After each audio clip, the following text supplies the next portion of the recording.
বিরাটি কেতন ক্লাবের দুর্গোৎসব, গামছা, কুলো, ঝুড়ি পাতায় মণ্ডপ সজ্জা। বিরাটি কলেজ মাঠের এই দুর্গাপুজো নজর কেড়েছে এলাকাবাসীর। আমরা বিস্তারিত জানাবো এবং এই মুহূর্তে পুজো প্রস্তুতি কিভাবে চলছে, সঙ্গে অষ্টমীর অঞ্জলি দেওয়ার ক্ষেত্রে কত ভক্ত উপস্থিত হয়েছেন, আমরা সবটাই আপনাদেরকে দেখাবো। সুব্রত ব্যানার্জি আমাদের প্রতিনিধি আমাদের সঙ্গে রয়েছেন। সুব্রতকে মহা অষ্টমীর অনেক শুভেচ্ছা জানাই। সঙ্গে সুব্রত থেকে জানবার চেষ্টা করবো এখন এই মুহূর্তে কি প্রস্তুতি চলছে এবং সেই সঙ্গে সঙ্গে অষ্টমীর পুজো শুরু হয়েছে কিনা, এবং এবারকার থিম, বিরাটির কেতনের থিম যদি একটু আমাদের দর্শকদেরকে দেখাও সুব্রত।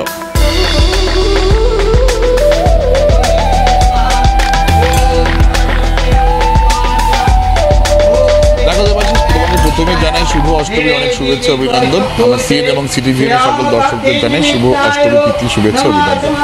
দেখো, আজকে আমরা যেখানে হাজির হয়েছি বিরাটি কেতন ক্লাব, তাদের এবার 33তম বর্ষ।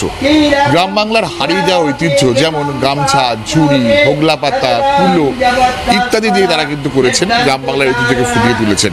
তুমি দেখতেই পাচ্ছ পুরোহিতের মন্ত্রোচ্চারণ কিন্তু শুরু হয়ে গিয়েছে, অর্থাৎ অষ্টমী পুজো শুরু হয়ে গিয়েছে। আর কিছুক্ষণের পরেই শুরু হবে দেবীর সন্ধি পুজো। আর সন্ধি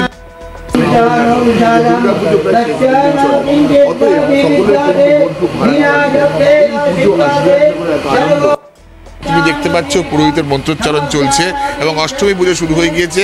কিছুক্ষণ আগে শেষ হয়ে গিয়েছে অষ্টমী পুষ্পাঞ্জলি। আর সমস্ত এখানকার যে স্থানীয় বাসিন্দারা রয়েছেন, অর্থাৎ যে এখানে কেতন ক্লাবের সদস্যরা রয়েছেন, তারা কিন্তু মন খুব ভারাক্রান্ত। তারা কত বছরের পুজো সম্পর্কে বিস্তারিত জেনে নেব। কত বছরের পুজো, থিম কি? বিরাটি কেতন ক্লাবের পুজো এটা 33তম বর্ষে পড়লো। আজকে আমাদের যে থিম, আমাদের যে ভাবনা, সেটা হচ্ছে মূলত গামছা, কুলো, ঝুড়ি, হাতে বোনা তাঁতের যে বাংলার শিল্প, সেই শিল্প ক্রমাগত হারিয়ে যাচ্ছে, সেগুলোকে নিজেরা তুলে ধরা এবং তার সঙ্গে হোগলা পাতা, যেটা এখন আজকের দিনে দাঁড়িয়ে গাছ ছেদন হচ্ছে, সব কিছু হচ্ছে। তারপরে এই পাতা দিয়ে যে আমাদের বিভিন্ন কাজকর্ম যেগুলো হচ্ছে পরিবেশ বান্ধব, সেই জায়গা থেকে আমরা সরে যাচ্ছিলাম। তাই সেগুলোকে ন্যূনতমভাবে যে তুলে ধরার যে প্রচেষ্টা, সেটা অতীতে আমাদের যে বড় করে পুজো হওয়ার যে পরিস্থিতি ছিল, তার থেকে হয়তো কিছুটা আমাদের কমলেও সেই পরিস্থিতির মধ্যেও আমরা যতটা পেরেছি পশ্চিমবাংলার এই হারিয়ে যাওয়া শিল্পগুলোকে খুব তুলে আনার চেষ্টা করেছি। অঞ্জলি শেষ হয়ে গেছে, অষ্টমী পুজো ইতিমধ্যেই চলছে, আপনারা দেখছেন। আমাদের আর কিছুক্ষণের মধ্যে, আর আধ ঘন্টার মধ্যেই হয়তো অঞ্জলিও শুরু হয়ে যাবে এবং সেই অঞ্জলি দিতে আরও পাড়ার মা বোন যারা আছে তারা সকলেই আসবে। কীভাবে কাটান সকলে একসাথে? এই আমাদের পুজো শুধু তো একদিনের পুজো না, আমাদের যে পুজোটা হয় 2 মাস 3 মাস আগে থেকে শুরু হয়। এই চাঁদা কাটা, মিটিং, পুজোর মিটিং, ব্যানার তোলা, প্যান্ডেল তৈরি করা, আঁকার ক্ষেত্রে দাঁড়িয়ে অনেক ক্ষেত্রে এই আঁকাগুলো আমাদের নিজেরা মিলে, সবাই মিলে আঁকা, তার এই প্যান্ডেল দেখা, এই সবটাই নিজেদের মধ্যে করে পাড়ার মধ্যে। আর সব শেষে, দিনের শেষে একটু আমরা নিজেরা বাইরে একসঙ্গে যেমন ঘুরতে যাওয়ার ব্যাপার, কিন্তু মূল বিষয়টাই হচ্ছে এই প্যান্ডেল এবং এই চারপাশ একসঙ্গে মিলেমিশে আমাদের একসঙ্গে মিলে কাটানো। তারা বুঝতেই পারছো দেবাশিস, পুজো মানে আনন্দ, পুজো মানে কিন্তু তাদের একটা সার্বিকভাবে এই 4টে দিন সকলে মিলে একসাথে খাওয়া দাওয়া দেদার আনন্দ। কিন্তু তুমি দেখতেই পাচ্ছ, আমার ক্যামেরা পার্সন সায়ন্তনকে বলবো একটু অষ্টমী পুজো চলছে সেই ছবিটা দেখানোর জন্য। অনেকে বাচ্চারা উপস্থিত রয়েছে সুব্রত, তারা কি কিছু বলতে চায় আজকের এই অষ্টমী সকালবেলায়?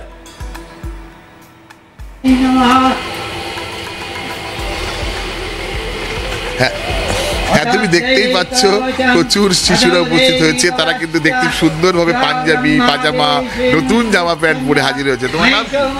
আরাধ্যা কুমারী। আরাধ্যা কুমারী। কোন ক্লাসে পড়ো? 5 5-এ। কটা জামা হলো? কটা পুরো জামা হয়েছে? অনেকগুলো। অঞ্জলি দিয়েছো? না, দেব।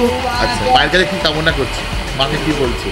দুর্গা মাকে কি আমাদেরকে ভালো লাগবে এসব। আচ্ছা, তোমার নাম কি? আলিসি। কোন ক্লাসে পড়ো? কোন ক্লাসে পড়ি না। আচ্ছা, তুমি অঞ্জলি দিয়েছো? হ্যাঁ। আর অডিশি তো। হ্যাঁ। তুমি কোন ক্লাসে পড়ো? অভিরাজ রায়। হ্যাঁ, ক্লাস 5। ক্লাস 5-এ। কটা পুজো, কটা জামা হলো? 5টা। পাঞ্জাবি পরে এসছে, ভালোই লাগছে। মায়ের কাছে কি কামনা করবে? যারা সবাই ভালো থাকে, ভালো আমার রেজাল্ট হয় স্কুলে। আচ্ছা, দেখতেই পাচ্ছ যে শিশু থেকে শুরু করে একজন বৃদ্ধ মানুষ, প্রবীণ মানুষ রয়েছেন, তার কাছে একটু যাব, তার কাছে জেনে নেবো যে পুজোর অভিজ্ঞতা সম্পর্কে। আপনাদের কত বছরের পুজো? হ্যালো, হ্যাঁ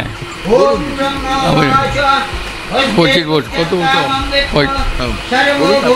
এখানেই বাড়ি তো? না, এখানেই বাড়ি। একেবারে সুব্রত বুঝতে পেরেছি। ছোটরাও পাঞ্জাবি পরে আছে, তুমিও পাঞ্জাবি পরেই গেছো। আজকে অষ্টমীর সকালে পাঞ্জাবি পরতে হয় এবং মূলত যেটা দেখা যায় যে এই অঞ্জলি দেওয়ার ক্ষেত্রে কিন্তু পাঞ্জাবি এবং শাড়িটাই মূলত আমরা দেখেছি যে বাঙালিয়ানার একটা বড় নিদর্শন হিসাবে মানুষ বহন করেন। আমাদের প্রতিনিধি সুব্রত কেতন ক্লাব বিরাটি থেকে আমাদের সঙ্গে ছিলেন। ধন্যবাদ সুব্রতকে।